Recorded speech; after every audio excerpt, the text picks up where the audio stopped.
This is Marco Reus. This is Shinji Kagawa. This is Nuri Shahin. Hello, this is Jadon Sancho. And you're listening to the Yellow Wall podcast.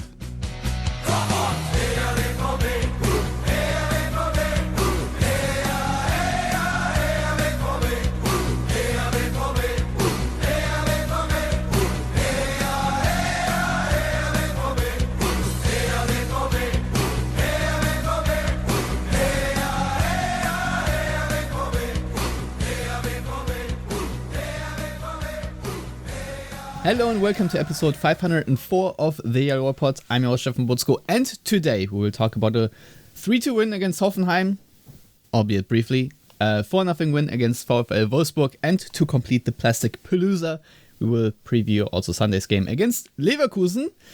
And, of course, since now things are getting really exciting, I'm finally joined again by both my favorite co-hosts, here along with me, Matthias Zug. Hello, Matthias. How are you doing?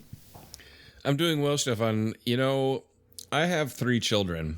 One of them is a daughter. You calling Lasse me your favorite co-host is like calling my only daughter my favorite daughter. How are you?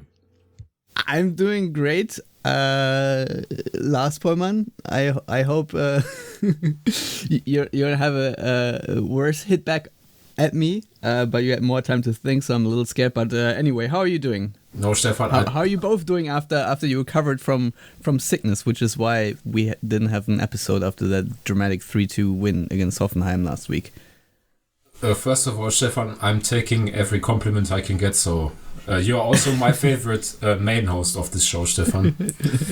I'm doing reasonably well. I've not been able to take this common cold and then sinusitis for basically a month, but still pulling through, getting the people what they so desperately want, which is episode 504 of our podcast. Yeah, so Dortmund, since the Leverkusen game, have turned things around quite dramatically in the Bundesliga and now are 1 point off 4th place. They took a possible 16 points out of 18 with the one draw against Bayern Munich, obviously in a 2-2 draw in their Klassiker. And so things are getting really interesting now for the last 2 match days. But before we look ahead, let's take a tiny little look at the Hoffenheim game, Matthias. Yeah. What are the takeaways from that game, if there are any, other than that we have won with 3 points in the bag and can move on to the next game? I mean, obviously that's the biggest point. I can honestly say that if Dortmund... So there are two ways I want Dortmund to beat Hoffenheim. One is either to absolutely spank them, and the second one is to win it in quote-unquote controversial fashion that has the quote-unquote Hoffenheim fans steaming and freaking out, because that just brings me deep satisfaction and joy. Was it a foul from Chukwuemeka on Baumann? I still have not heard a definitive answer. Well, and I think that's your answer. It's the lack of being able to definitively say 100% yes or 100% no means you go with what the ref judged it to be, and it was in Dortmund's favor. And the right team and the better team and the morally superior team won. Yeah, Lars, maybe one point we can make, though, is that although Dortmund conceded very late, and that was very dumb, the entire way to concede the very late equalizer against Hoffenheim was not the most clever moment from the Black and Yellows. However, I think in the past few games now, this team has shown a little bit of mental toughness.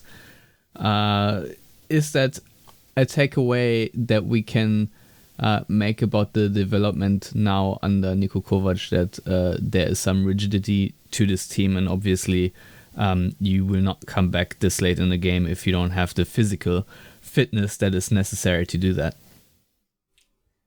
I think this is almost always kind of a chicken or the egg sort of question, because the fortitude probably comes from having good results. And then the question is, do the good results have a knock-on effect on themselves, or, did they necessarily need like the coaching change and, a change in, I don't know, I don't want to say scenery because obviously that's not the right metaphor, but I'm kind of drawing a blank otherwise, so people know what I mean.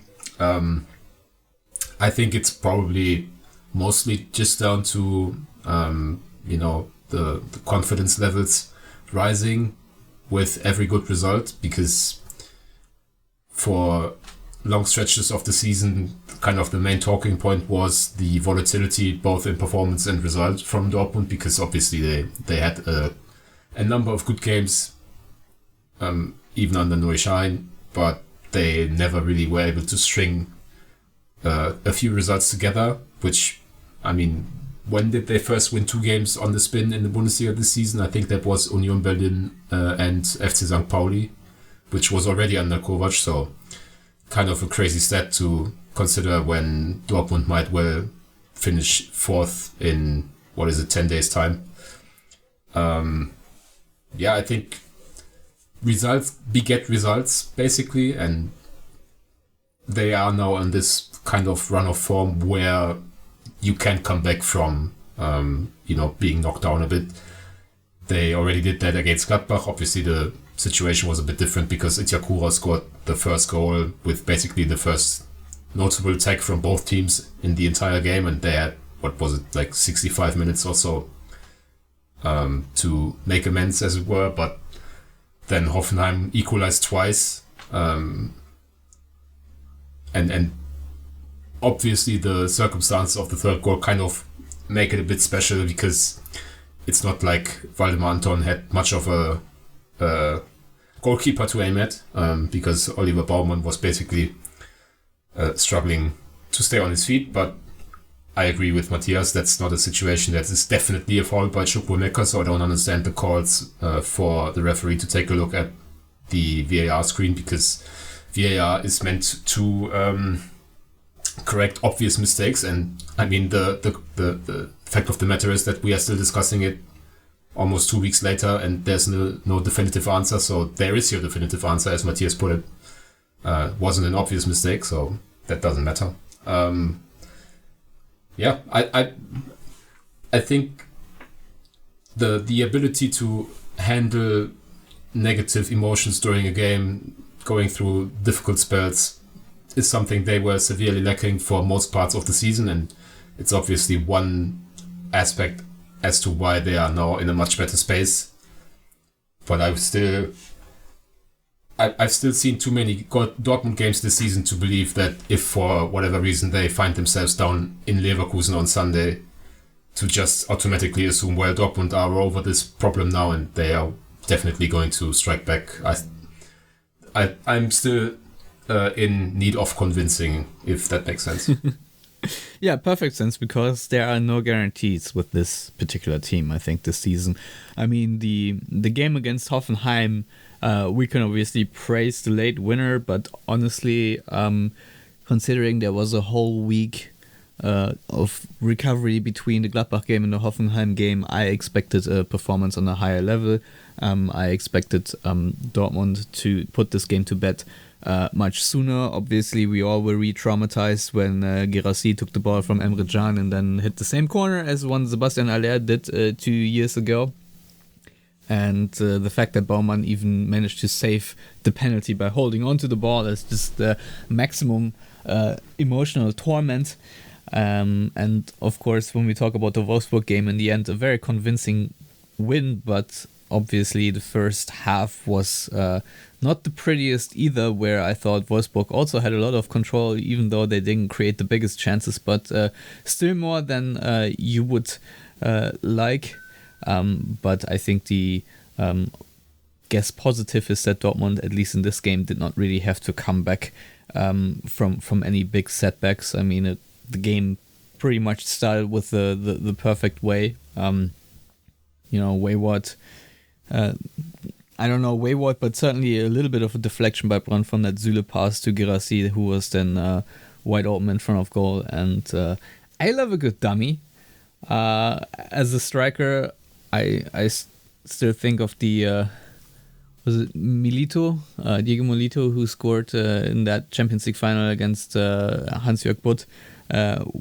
That was really nice. Paco Alcácer did it against Manuel Neuer in that 3-2 win, and Guirassy just putting the Wolfsburg keeper on his butt before slotting it home was certainly a special moment in my book as well. Matthias, what do you make out of this Wolfsburg win? Maybe also the fact that Julian Brandt was once again in the starting lineup, that Jamie Gittens was in the starting lineup, even though Gittens for sure didn't play his best against Hoffenheim, even though he did win that penalty. Julian Brandt, I think you can argue after the performance in Hoffenheim, certainly deserved to start, but Chukwuemeka and such also, or Karim Adeyemi also looked pretty good in previous games. So what are you making out of the lineup and performance against the Wolves? I think the most interesting aspect of the lineup is the fact that, Emre Can, who I thought had been playing probably the most consistently for the majority of the season, or at least the second half of the season for sure, in that central defensive role, was kept on the bench. And that for me was interesting to note, to then have Waldemar Anton slot into that kind of central position in the back three. That was the one where I'm like, interesting. Adeyemi and co getting a breather, I think is okay. Kovac wanting to give Gittens another run out. I would urge him to not do that now anymore, because the dramatic change in Dortmund, it was just not too long after Adeyemi replaced Gittens, was so stark in Dortmund's drive forward and drive to goal that I think that was a huge huge turning point, and also proof that Adeyemi has progressed well beyond Gittens right now. But it's great to be able to have players like that on your bench you can bring on. And it was also nice that when John did come on, he came in a midfield role, which is his more natural position. So I think all in all, Kovac handled the lineup rather well. And the extreme change in tempo, pace, directness, both in an attacking and a defensive sense, that Adeyemi brings versus Gittens, that just Wolfsburg couldn't handle it. They could not deal with it time and time again. And so in retrospect, okay, yeah, then that's good. Yeah, that's what you make out of this game. Not too much. I think the most interesting part for me was how critical Kovac was in the press conference afterwards. I mean, obviously the second half include nice goals and whatnot, but honestly, I think Wolfsburg are one of the few teams who are already in summer mode. They now let go of the head coach Ralf Hasenhüttl 2 games ahead of the final or ahead of the end of the Bundesliga season, which always tells you quite a bit about where they are in terms of internal dynamics, and they are just done and dusted with this season, want it to be over. So I think in those terms it was almost the most interesting how reasonably well Wolfsburg played in the first half, and how many problems they faced or they gave Dortmund, even though there were not many clear-cut scoring opportunities. I think the biggest chance was actually waved off for an offside position, which I'm not so entirely sure on whether or not that was actually offside. Obviously, we will never really find out, because I don't know that any pictures have been published, but whatever. And then Kovac after the game was very critical of the performance in the first half. So much so that I actually wrote about it, making the point that he was so much more positive about his debut against Stuttgart at home, which was a terrible game from Dortmund, which they, remember, lost 2-1. And he was there was a night and day difference between his reactions to those 2 games. So that's not inconsistency that is obviously a method behind the madness, as it were, anti-cyclical behavior by the head coach, who tried to talk his players up in a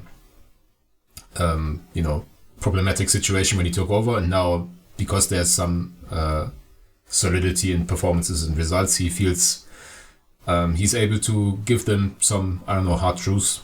Maybe that's a way of putting it, and trying to keep the senses sharp, because I think this good run of form, you already mentioned the set of 16 points from the last 18 possible. I kind of feel like some people consider the job already done, like because they were in fourth for one night and then Freiburg drew against Leverkusen. But I mean, there's still a fairly decent chance that Dortmund don't even make it into Europa League. Like if they don't beat Leverkusen and Leipzig win both games and Freiburg win both games, which obviously that can happen, then Dortmund would at best look at 6th and the Conference League, which again, I think I said it last time, I have no interest in playing the Conference League. So, and I'm pretty sure Dortmund don't either. So I feel like it makes sense from Kovac's perspective to, keep the senses sharp. They still have that very difficult game away to Leverkusen, and then Holstein Kiel on the final match day might very well be playing for their Bundesliga survival chances, at least in terms of making it to the relegation playoff spot. So that's not an easy game either. There seems to be sort of this feeling in the air that, Dortmund's good run of form, basically everything's fixed now. We don't need to have this huge upheaval in the summer, and we will be able to choose who we want to sell and all that stuff. And I'm kind of being a wet blanket, I suppose, but the job is not even half done at this point. You are still having those two very important games, and if things go badly, you might not even be in the Conference League next season. So, like, we are not at any point in which people should be taking like a resume of the season. Yeah, for sure. I mean, a lot of pundits are very confident that Dortmund will reach the Champions League spots, but as Freiburg found out, Leverkusen were sleepwalking through that game for the most part, but then even though Freiburg had a very comfortable 2-0 lead and looked pretty good in that game, Leverkusen still managed to find a way by trying a little bit in the last 10 or so minutes of that game, make it 15 to force a late equalizer. Obviously, that wasn't enough since Leverkusen needed to win by like 8 goals or so to have any hopes to keep their championship open. No, in all seriousness, I do believe this is going to be a very difficult game away to Leverkusen. Also, maybe from the perspective that it might very well be Florian Wirtz's final home match, might very well be Xabi Alonso's final home match as a coach. I think these things do tend to give a little bit of extra motivation as well, even though on paper Leverkusen don't have anything to play for, since they do not they can't win the championship or fall down to 3rd place either. But that all being said, we've learned in a very harsh way that even though when teams have very little left to play for, but pride that that still might free them up, or they still have enough intrinsic motivation to beat Dortmund, and obviously the hope is that Leverkusen will sleepwalk in a way that Dortmund can decide the match way before Leverkusen can make a honorable comeback. But yeah, I'm also very worried about this game. But before we completely close on the Wolfsburg topic, I just wanted to quickly give a shout out to Pascal Groß for making 3 defenders move in the wrong direction with his signature move, and again a very nice finish from Guirassy. I keep saying this, but these crosses to the penalty spot and then the finish is not as easy as it looks. And of course, shout out to Adeyemi for just deciding that he can just walk past Favreau twice and score. These goals were really amazing to watch. But yeah, other than that, I think we don't have. I don't know. The Wolfsburg game just doesn't offer that much to discuss. So Matthias, I think it's okay if we switch back to the Leverkusen game.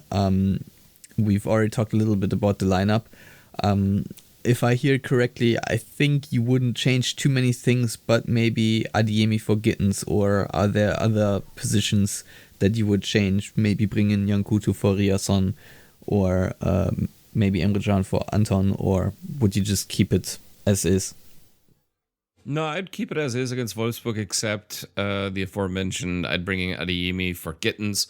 Also because from a need to defend that'll be there against Leverkusen, I just have zero faith in Gittins at this point, whereas Adeyemi has shown that he will at least try on occasion, and most of the time he does. And there's plenty of fight in him, and Gittins, and I've said this now for weeks, maybe months, he seems disinterested and like he's given up and he doesn't care.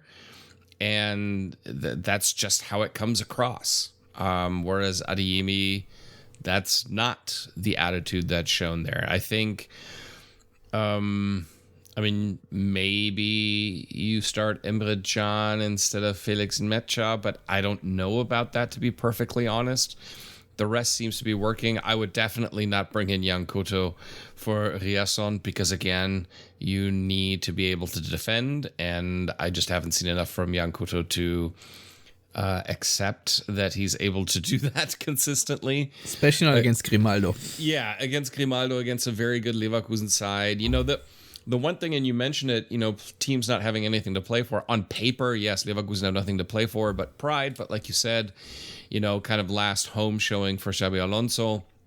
So that's something there. Freiburg are going to be playing against Kiel, and Leipzig are playing against Bremen. So, I mean, all three of these matches have something to play for. So I don't foresee any team sleepwalking per se, which will make it very exciting. I'd be okay if it was easier for Dortmund, but it's fine that it's not. And the one thing I feel that under Kovac, somebody said, I don't know if I read this in Kicker or I read this somewhere else, you know, where they said, you know, Kovac just has to be, you know, a Fußballlehrer, just someone who's teaching certain aspects of the game, because when he allows the players the freedom to play to their athletic skills and talents, and he's not trying to over systematize the attack, as Nuri Sahin was trying to do, that basically led to a bunch of nothing. I think there's a certain rigidity more in defense and then more freedom in offense.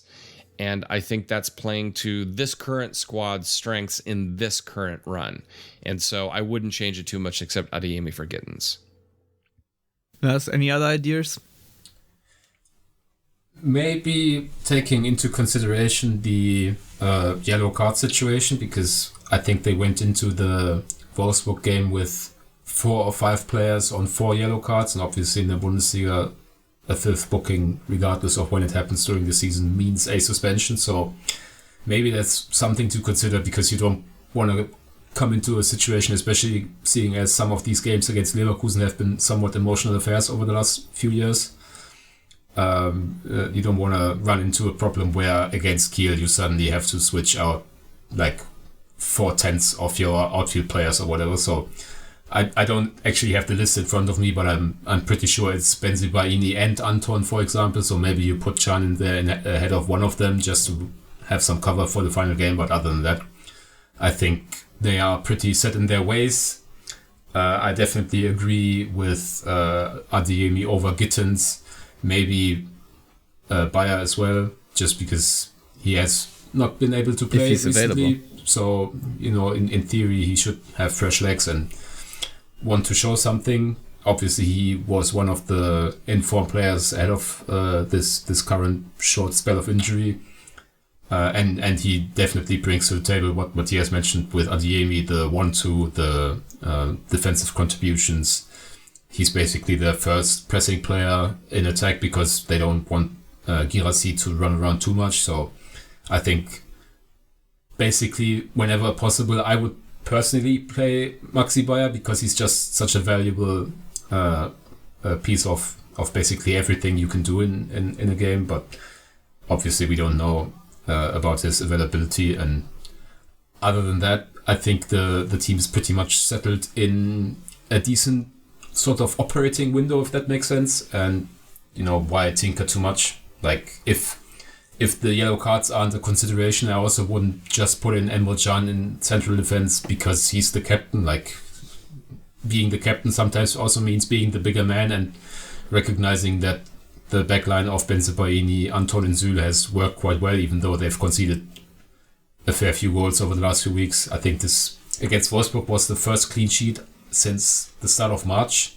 which obviously they won most games during that time, so who cares? But I still would say that the somewhat makeshift backline of Bensebaini, Anton and Süle has worked well together, and I wouldn't make a change just for change's sake. So if it ends up being the entirety of the Wolfsburg lineup, with the exception of Adeyemi/Bayer for Gittens, I'm all for that. Yeah, and of course, Dortmund are gelling really well offensively. I mean, since the loss against Leipzig on that run, they have scored at least 3 goals in every game but the Bayern game, in which they still managed 2 goals. I mean, 4 goals against Freiburg, 4 goals against Wolfsburg. It's nothing to sneer at, honestly. I think that is maybe one of the better turnarounds as well, because Dortmund have struggled to consistently crack open defenses under Nuri Sahin in the first half of the season. Obviously, some of it is probably also down to injury, but nevertheless, Dortmund are now much better in pressing and counter-pressing and winning the ball higher up the field and having automatisms. That ball from Pascal Gross I just talked about to Guirassy, that was something that already worked against Gladbach, and I think there is some level of chemistry now built that makes this team click on a level that is obviously propelled them to now 4-game win streak in the Bundesliga and Champions League, if you calculate the 3-1 win against Barcelona in there as well. So I really hope that Dortmund managed to bring that offensive output again against Leverkusen, because if they score 3 or 4 goals, I'm pretty sure they're going to win that game. Obviously, it's really hard to predict what kind of form Leverkusen will show and how much possession they will have, and whether it will actually help Dortmund if Leverkusen are a little bit more in the game, or if Leverkusen just sit back, which is something I find very hard to imagine.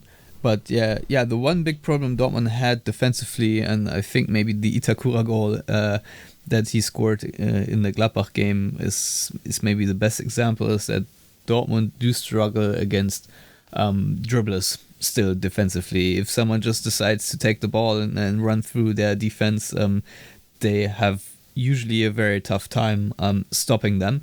So the way Florian Wirtz is scoring goals these days, I'm a little bit worried about him lighting Dortmund up with just some sheer individual brilliance. But yeah, I'm emotionally prepared for a chaotic game, and I'm obviously not sure if Dortmund can get a win out of this or not. Matthias, Lars and I have both sort of cautioned people to be overly excited and think the Champions League qualification is in the books. I assume you yourself are very cautious as well, especially considering every other rival around Dortmund has a at least winnable game, albeit none of these ties on match day 33 appear to be easy. Maybe we shouldn't even discount the Frankfurt game, who play, of course, at home to St. Pauli, who also have a lot to play for. And if Frankfurt manage only a point and then lose to Freiburg all of a sudden, with Dortmund winning 2 games and having a little bit better output on goal difference. It might be Frankfurt who are all of a sudden in the Europa League. So a lot can still happen. Sorry for the long-winded question, but Matthias, how optimistic are you that Dortmund actually pull out a win at the Bayer Arena? Yeah, I mean, a lot can happen. It's not quite as extreme or intense as the Zweite Bundesliga, but there's a lot riding here just because of the money that's at stake. My optimism level for Borussia Dortmund, given that this season has been the most challenging since, just emotionally to a degree, I would even say, maybe the season of the two Peters rivals it. And then other than that, I'd have to go back to like Thomas Doll. I think it's going to be very, very difficult, but it's difficult for everybody around Dortmund. This next match day, I think, will set... my gut says this match day will set everything. But that being said, watch everyone get a draw, and then we're right back to the same position for the last match day, which also, makes things interesting. I mean, then Leipzig are playing Stuttgart, who really have nothing to play for, but Freiburg are playing Frankfurt. So, yeah, it's definitely really tight. I am very, very cautiously optimistic, but a little more optimistic than I was definitely, say, 3 weeks ago. Well, 3 weeks ago, none of us even thought that Dortmund had even a sniff at a top 4 finish, and now they certainly do. That being said, if what happens that Lars earlier said that the season is sort of assessed on, let's say, the final 5, 6, 7, 8 good games, and then I will not be a happy camper, because it is still not a great season, and if Dortmund don't make the Champions League in the end, I don't think anyone has to be surprised, considering that the amount of stinkers in the season is almost record breaking. I want to say it's not that there were a lot of games where Dortmund didn't win, although they probably deserved to win. So I'm very nervous going into the Sunday game, especially since we will already know how Freiburg and Kiel will have played. A lot will be on the line. Is probably an understatement. I think, I don't know where I read it, but if with this Champions League money, if Dortmund managed to slip into the top 4 and then the money from the Club World Cup, this might be one of the most profitable years in club history. So certainly a lot to play for, and I also do wonder if certain players are also trying to put themselves into a good position, to put themselves in the shopping window. Jamie Gittens didn't do so much, but Lars, I do hear through the grapevine that he's already told teammates in the locker room that he is on his way out the door. Obviously, I don't want to do too much transfer talk now with 2 match days left, but nevertheless, is that something that also needs to be considered when you play a player that they might be on their way out, or do you think this is just normal football business and should just be ignored since it's relatively common? I mean, it's been reported by Ruhrnachrichten, which is a credible source, but I sort of have my problems with like the idea that Niko Kovac, of all head coaches, would still play Gittens and give him extra opportunities in the starting 11 twice in a row, despite him not doing much in the first game against Hoffenheim. If that were the case, like, are we to believe that this sort of stuff gets leaked to the media but the coaching staff doesn't know about it? Or it's just, to me, it's a it's a sort of strange situation where either it's not all that bad and maybe it was said jokingly or maybe just like matter of factly because everybody knows it already and it's not a big deal internally, which then means it's not a big deal, so might as well play, or like it's just the entire thing is kind of weird in my opinion. I think it very much wouldn't be a surprise if Gittins left in the summer. I think he probably is a bit disillusioned with how the last few months have went, because obviously he was like the main man in the first half of the season, very much the bright spot in Dortmund's stinky season, scoring important goals, even in the Champions League, which obviously for a player who isn't from Germany might be more important than, you know, the Bundesliga, because nobody in England really watches like Dortmund play against Wolfsburg on Saturday evenings. So I'm kind of assuming that Gittins maybe listened to too much of the transfer talk around, you know, the winter time, when also like some reports had Dortmund's like financial estimations at 100 million euros for Gittins, which never was realistic, and Dortmund very much know that. But maybe Gittins listened to that too much. I don't know. Like, I'm fairly certain he's going to leave in the summer. Also because, quite frankly, he's not a great fit for what Niko Kovac likes to do, and they need some funding for whatever they want to do to strengthen the squad. And like right now, Gittins is probably the best mixture of a player with a high market value who's sort of expendable, which isn't to downplay what he can do. I mean, as I said, he was the bright spot in the first half of the season with some very important goals. Like, if they make the Champions League, he has a very important part to play in that, because, like, remember just the Frankfurt game, first match of the season, like, it was a dead ringer for a goalless draw or a late Frankfurt goal, which should have happened, and then when Chaibi missed the chance, Gittins turn around, scores the winner, basically. So I don't want to downplay his accomplishments this season and his development in the first half of the season, but in the second half he struggled, and he's not a great fit for what Kovac likes to do. So selling him to the highest bidder from the Premier League makes a lot of sense to me. And if he also feels that, then, you know,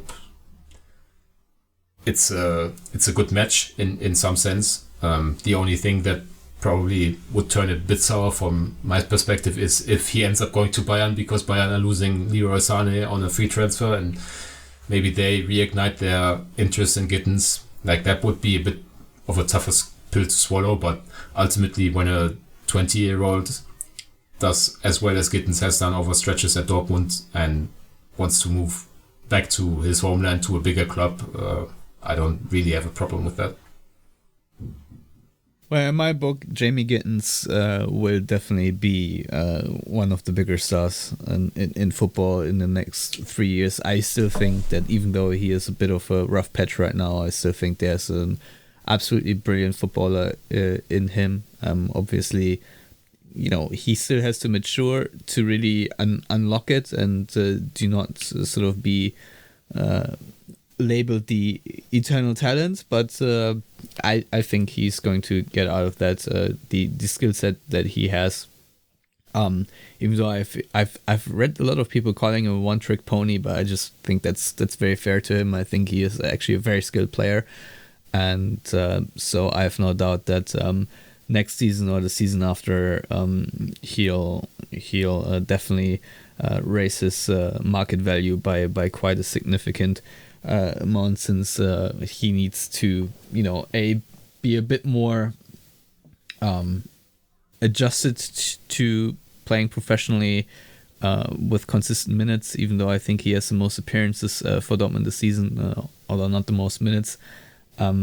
You can definitely tell that this season has been difficult for him. But yeah, my feeling is also that he is probably going to leave. Matthias, there have been rumors about a potential deal between Dortmund and Chelsea, where they take Jamie Gittins and Dortmund receive Chukwuemeka and I think a couple of millions on top. Is this a deal you would take at this moment? Yes. Was that a fast enough answer? Yes. Yeah, no, I would absolutely take that deal. I think there's a lot of upside in there. You know, when a player wants to leave, like Lars said, then just, you know, you can let him leave. His market value, I mean, I was just looking it up. You know, Dortmund bought him for 4 million. His current estimated market value according to Transfermarkt is 50 million. So, I mean, obviously a highly profitable move. The fact that he's only 20, even though it's kind of like I always do a double take when I see that Jadon Sancho is only 25, and I keep thinking he's almost 30. Just because he's been around forever and a day, and Gittins is kind of in that same sphere, which speaks highly of him, and I rate him worlds above, say, a Gio Reyna. But he's just like you mentioned, you know, his contributions in the first half of the season were important. I think they helped keep Nuri Sahin in the job longer than he deserved to be. And then in the second half of the season just flattened out. But that deal, I would take it, absolutely. Yeah, me too. Wouldn't really think too much about it, especially because I think Chukwuemeka can become a very important piece in Dortmund, especially if Julian Brandt leaves the club at the end of the season, which is also not too unlikely. I think in that position Chukwuemeka would excel. Now, obviously, Dortmund would have to hope that Chukwuemeka stays healthy for a longer time. So there are always a couple of reasons why they maybe shouldn't make that deal. But again, I think a lot will also be decided with how the Leverkusen game goes and if Dortmund will realistically make the Champions League or not, because the difference in money, I think, sort of has backlogged a few decisions. I think the same goes for negotiations with a new sponsorship. If I have read it correctly, Dortmund are, I think, negotiating with Vodafone right now, but they're also still negotiating with Evonik. If the deal that they currently have with Evonik will stay in place, where it's only for international football right now, and whether Vodafone will be the new shirt sponsor instead of 1&1. Lars, I know you obviously are in the Dortmund news cosmos a little bit more in tune than I am. Are there any rumors that you've heard that you can contribute to the show that are of any interest? Because I'm honest, just from a aesthetic point of view, I would like the Vodafone logo more on the Dortmund shirt than the 1&1 square box. Yeah, but the question is, do you want the red Vodafone logo or the, in my opinion, boring blacked out one, which makes the jersey look basically like a t-shirt? Because the mock-ups with the red logo to me are very fine, even though it's obviously kind of like the McDonald's colors, I suppose. But I like the black much better. Yeah, I mean, feel like the red one looks like a clown nose. Different strokes for different folks, Stefan.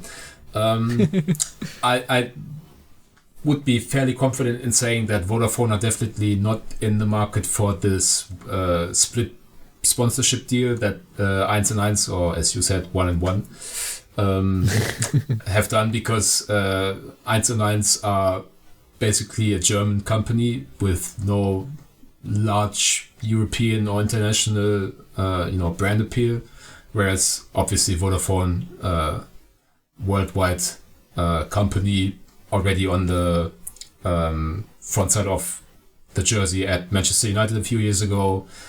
Also, I'm pretty sure you will remember the very nice looking McLaren cars in F1 a few years back, Stefan, with the red Vodafone logo. So if Vodafone were to come in, I'm pretty sure they would do it for all the games. And I kind of get the sense that Evonik would be okay with leaving the shirt, because I think the company policy is basically they've already achieved everything they wanted, because the sponsorship of Dortmund over the years, and especially now where they've still done it in the cup competitions over the last few years, they've raised their profile internationally quite substantially.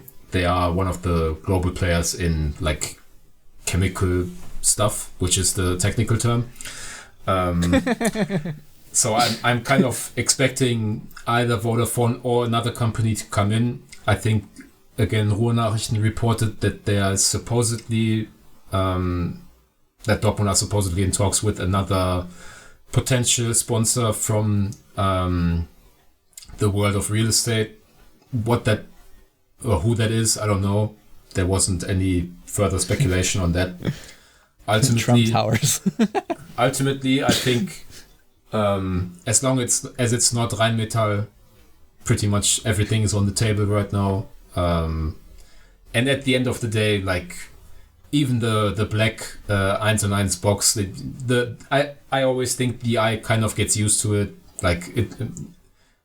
At first, the 1&1 box was very much annoying, but I hardly even take note of it anymore because it's just, man is a creature of habit, or what's the saying? So it's kind of My like, dad used to say, das guckt sich weg, but I don't know how to translate that. So yeah, I mean, I honestly barely take it into account anymore. So ultimately, whoever pays the most money and isn't like a warmonger or whatever is fine by me.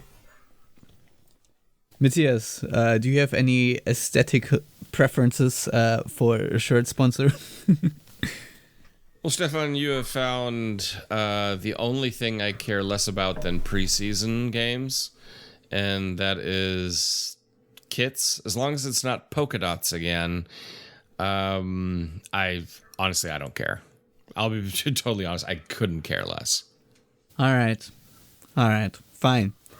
Then I guess we can knock it on the head here and hopefully talk about a win in Leverkusen next week. Hopefully everyone stays healthy, us included. And so, yeah, as always, everyone out there, thank you for listening. And hopefully we'll be back next week with some positive things to discuss. Until then, have a great weekend and goodbye.